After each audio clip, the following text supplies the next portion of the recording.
Assalamualaikum warahmatullahi wabarakatuh.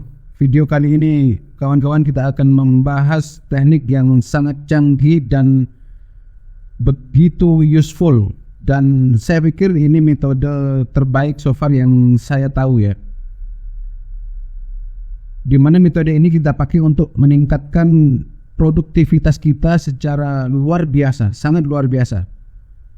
Kita akan menemukan rahasia di balik teknik ini dan peningkatan efisiensi dan efektivitas kita dalam menjalankan rencana yang sudah kita buat, yaitu rencana kerja dengan lebih cepat dan lebih efektif. Nah teman-teman, di dunia yang begitu cepat dan sangat kompleks seperti sekarang ini, mengatur pikiran dan ide-ide kita menjadi suatu keharusan. Nah untuk itu teknik kali ini yaitu mind mapping menjadi salah satu senjata paling ampuh yang saya pikir ya untuk meraih kesuksesan atau keberhasilan baik dalam bisnis keuangan, finansial maupun kehidupan kita sehari-hari. Teman-teman, video kali ini akan membahas secara mendalam mengenai mind mapping atau pemetaan pikiran, pemetaan ide-ide, dan bagaimana kita dapat menggunakannya untuk meningkatkan produktivitas kita dan kreativitas kita di dalam bekerja untuk menjalankan ide-ide atau planning atau rencana yang sudah kita buat. Nah sebelum kita bahas lebih lanjut teman-teman, ada baiknya kita pahamin dulu apa pengertian mind mapping ini. Mari kita selami dulu, pahami terlebih dahulu apa yang dimaksud dengan mind mapping atau pemetaan pikiran ini, di mana metode ini adalah sebuah cara atau metode visual yang digunakan untuk merancang, untuk mengorganisir dan menghubungkan ide-ide dalam bentuk diagram atau peta konsep. Nah teman-teman, teknik ini pertama kali perlu kita tahu diperkenalkan oleh Tony Buzan ya pada tahun 1970-an, dan mulai sejak itu telah menjadi alat yang sangat populer dalam berbagai bidang. Nah teman-teman, komponen apa saja sih yang paling utama dalam mind mapping ini? Yang pertama, untuk pemetaan pikiran kita sendiri, ide-ide kita sendiri dari beberapa komponen utama adalah yang pertama yaitu sebagai pusat atau central idea. Nah, pusat ini adalah ide utama atau topik yang ingin kita eksplorasi dalam mind mapping kita. Ini biasanya ditempatkan di tengah-tengah diagram dan dikelilingi oleh cabang-cabang yang menghubungkan ke ide-ide yang lain. Atau kita kasih contoh misalnya, jika kita ingin merencanakan liburan misalnya, taruhlah liburan ke Bali, dapat menjadi pusat dari mind map Anda. Jadi liburan ke Bali kita tulis jadi di tengah-tengah kertas atau apa. Kemudian yang kedua yaitu cabang atau branches. Cabang-cabang adalah garis yang menghubungkan ide-ide tambahan dengan pusat mind map tadi. Jadi ada di tengah, kemudian ke samping yaitu ide cabang, yaitu mereka mewakili subtopik atau konsep terkait dengan ide utama, saling berkaitan. Contoh misalnya dari ide utama tadi yaitu liburan ke Bali, kemudian kita tarik garis ke cabang-cabang di samping yang bisa mencakup akomodasi, aktivitas, kemudian ada anggaran. Kemudian yang ketiga teman-teman yaitu keyword atau kata kunci. Nah setiap cabang dapat disertai dengan kata kunci atau keyword atau frase singkat ya, yang merangkum ide atau informasi di baliknya. Ini membantu kita untuk memperjelas dan mengingat informasi yang kita sajikan. Contoh di bawah kata akomodasi, kata kunci bisa mencakup hotel atau villa atau mungkin harganya. Kemudian yang keempat teman-teman, gambar atau icon atau avatar atau apalah bisa kita buat, di mana selain kata kunci tersebut, penggunaan gambar atau icon ini juga sering digunakan dalam mind mapping ini. Ini bisa membantu kita, membantu Anda, membantu saya dalam mengingat informasi dengan lebih baik, terutama jika kita adalah tipe visual ya. Contohnya untuk kata aktivitas misalnya, kita dapat menambahkan gambar pantai, gambar gunung, atau restoran, atau apalah yang bisa menggambarkan dari keyword tadi. Kemudian teman-teman, apa saja sih manfaat dari mind mapping, pemetaan pemikiran atau pemetaan ide ini? Mengapa mind mapping begitu sangat penting dan sangat berharga untuk kita tahu? Kita akan bedah teman-teman beberapa manfaat utama yang dapat kita peroleh dengan mengadopsi cara ini, mengadopsi metode ini atau teknik ini dalam kehidupan kita sehari-hari, baik dalam bekerja, dalam menjalankan rencana, atau menjalankan bisnis kita. Yang pertama teman-teman, yaitu memperkuat koneksi ide.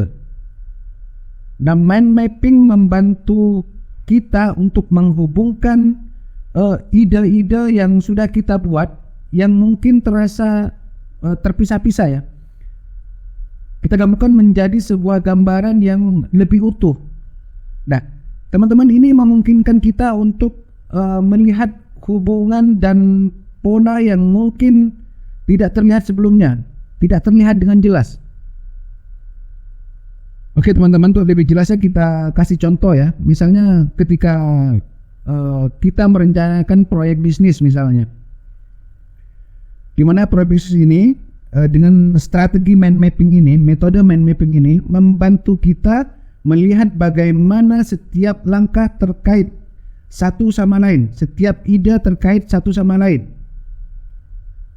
sehingga kita dapat mengidentifikasi potensi masalah atau peluang yang akan muncul nanti. Nah, ini pentingnya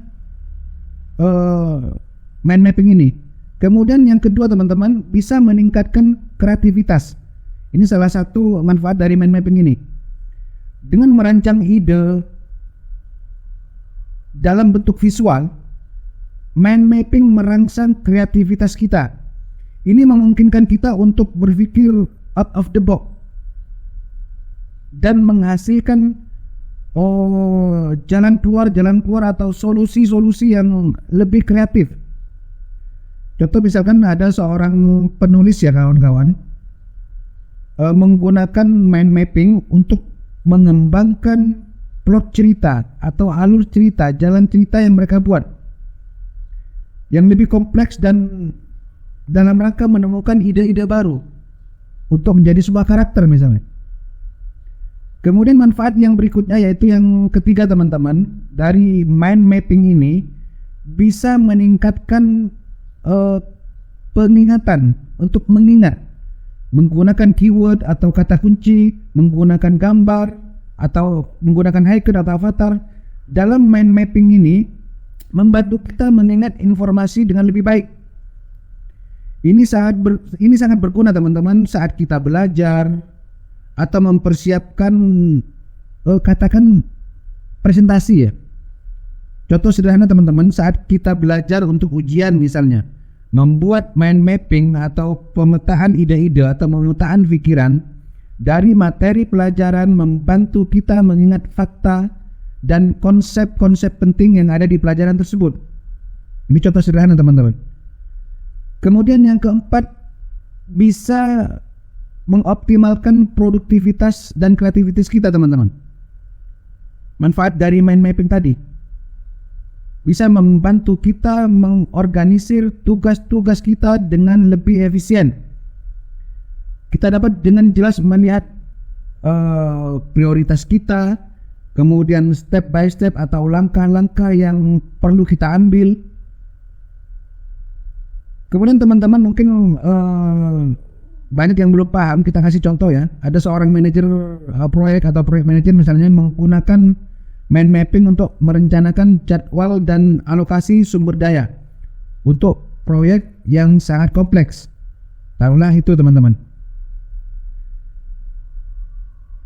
Kemudian teman-teman, bagaimana cara kita membuat mind map atau peta pikiran ini yang lebih efektif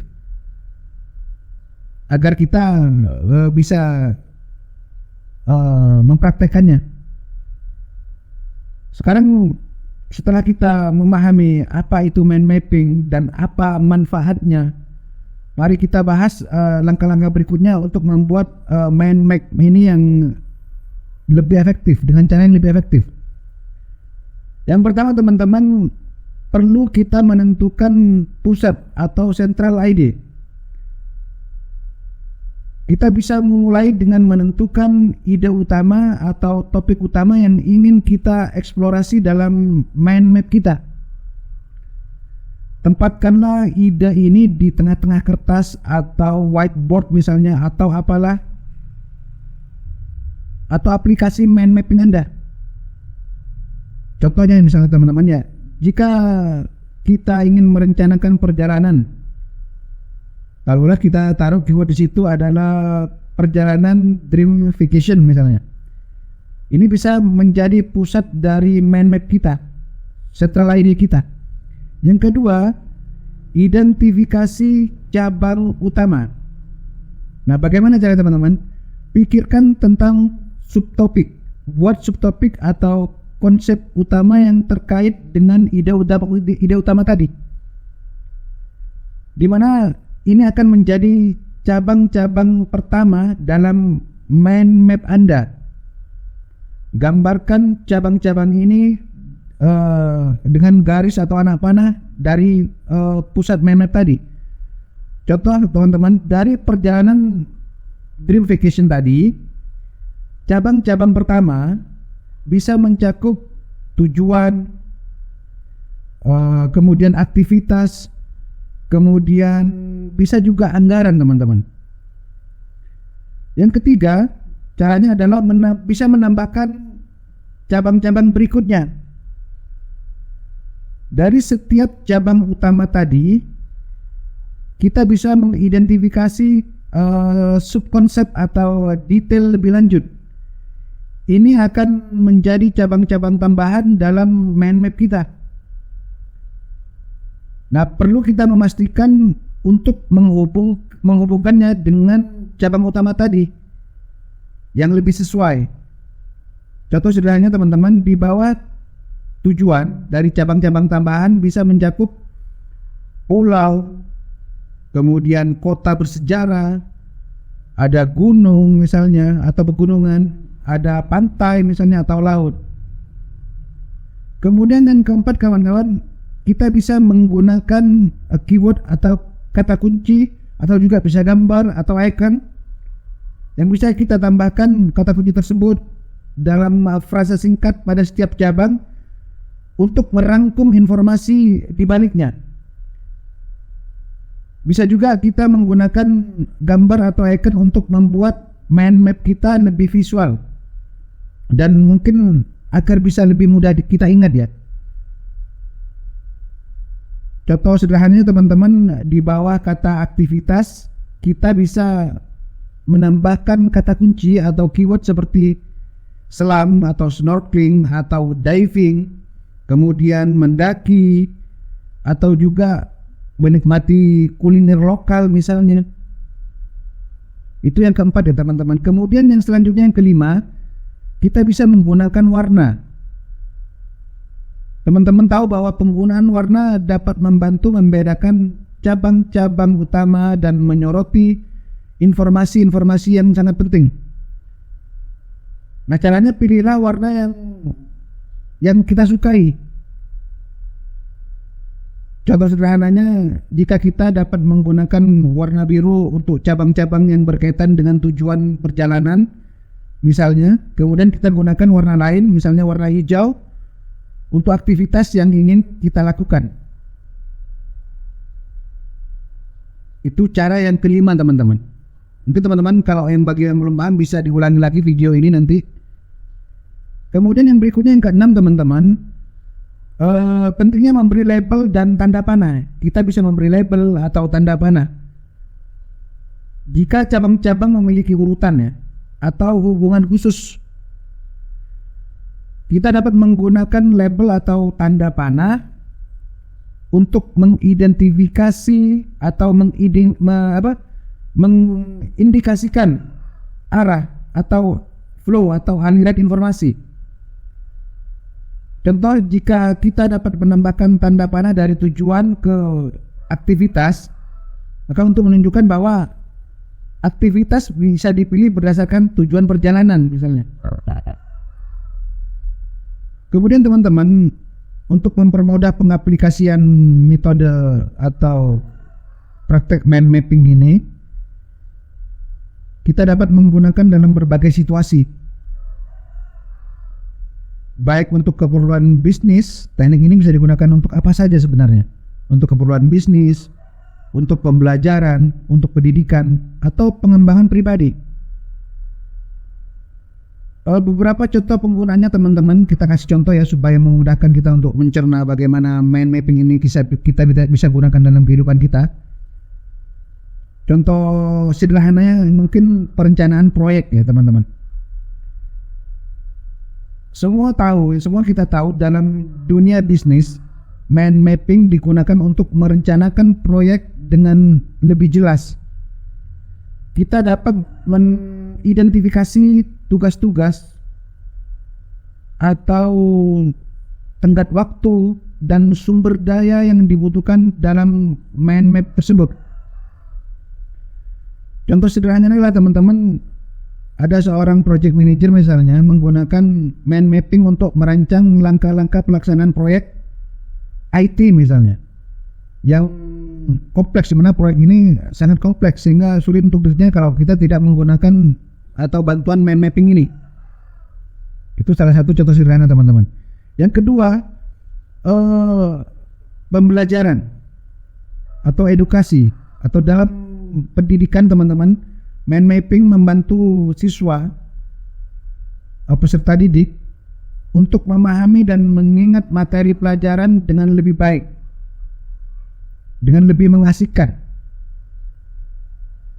Ini juga memungkinkan pengajar atau tutor atau guru untuk merancang kurikulum yang lebih menarik.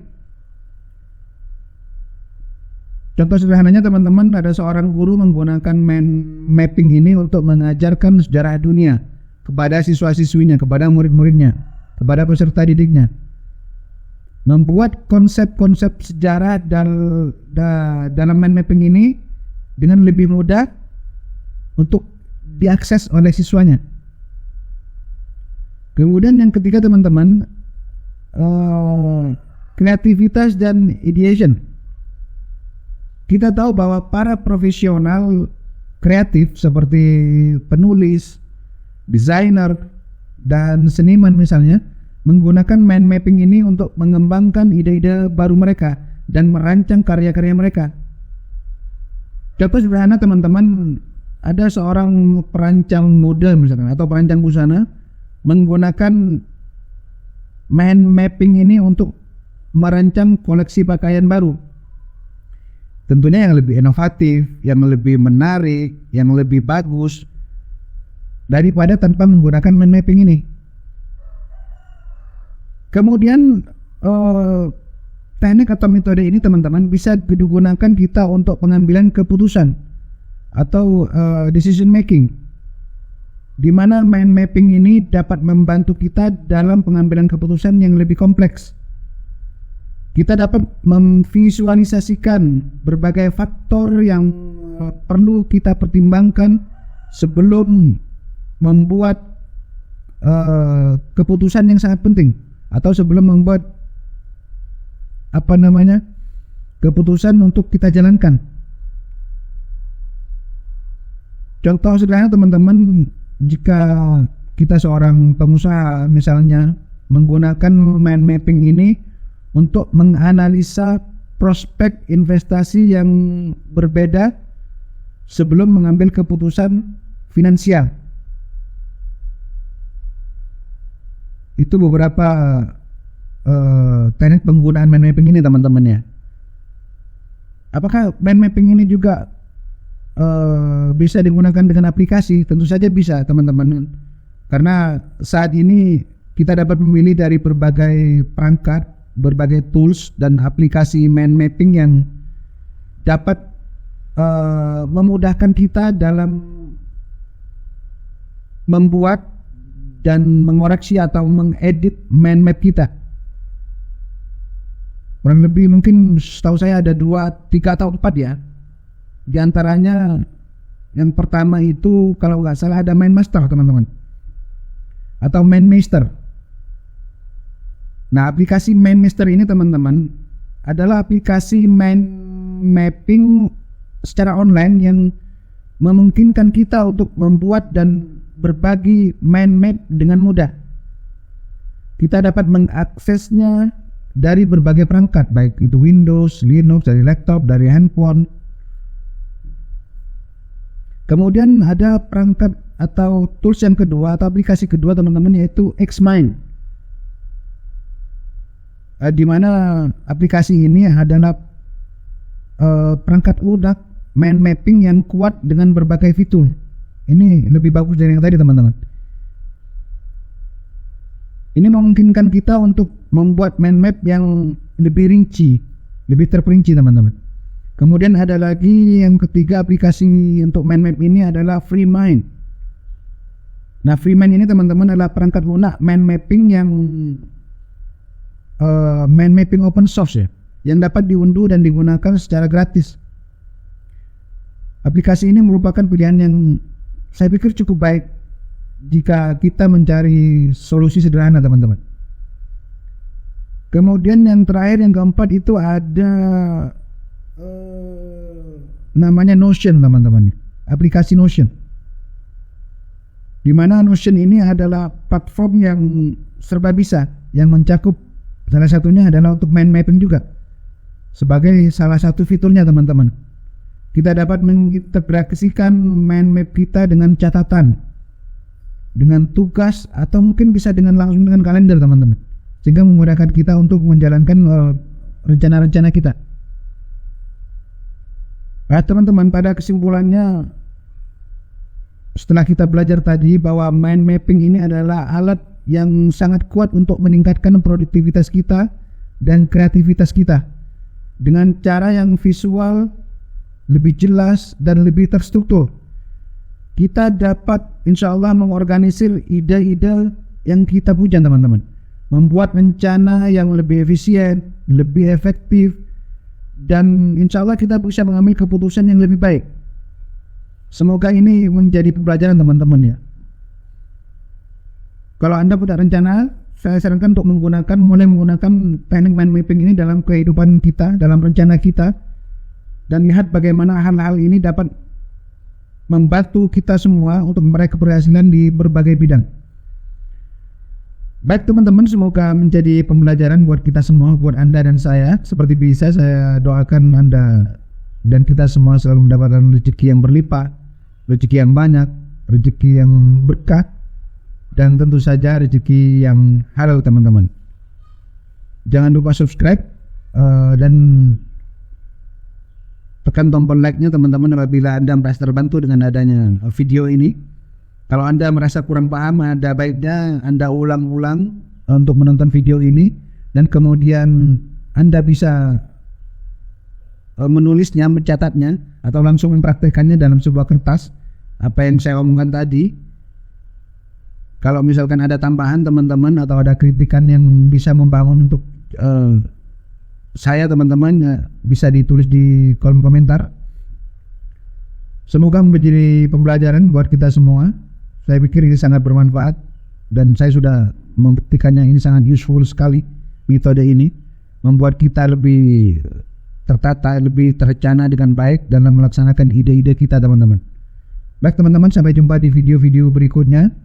Semoga tetap sehat, semoga tetap waras, dan jangan lupa jauhi riba teman-teman. Kita akhiri. Wassalamualaikum warahmatullahi wabarakatuh.